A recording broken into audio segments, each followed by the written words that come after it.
Dead on arrival sa pagamutan ang driver ng isang pick-up matapos itong pagbabarili ng isang identified gunman sa Sinsuat Avenue, Rosary Heights 9, Cotabato City, alas 2:15 Miyerkules ng hapon, Enero 8. Sa ulat mula sa Cotabato City Police, kinilalang biktima na isang Ahmad Canapia Uto na taga Sultan sa Barangay Maguindanao del Sur. Batay sa investigasyon ng pulisya at base na rin sa kuhang CCTV footage, isang nakapulang lalaki ang lumapit sa papaliko ng pick-up at pinagbabaril ang biktima ng makailang beses bago tumakas.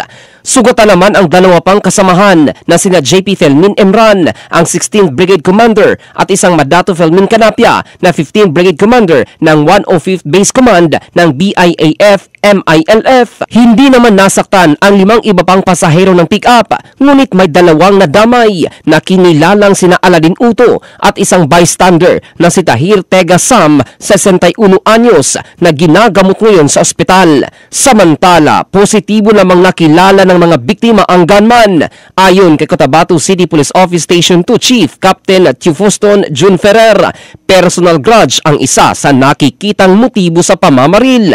Napag-alamang kagagaling umano ng mga biktima sa Bangsamoro Government Center para magsumite ng mga papeles sa proseso ng decommissioning.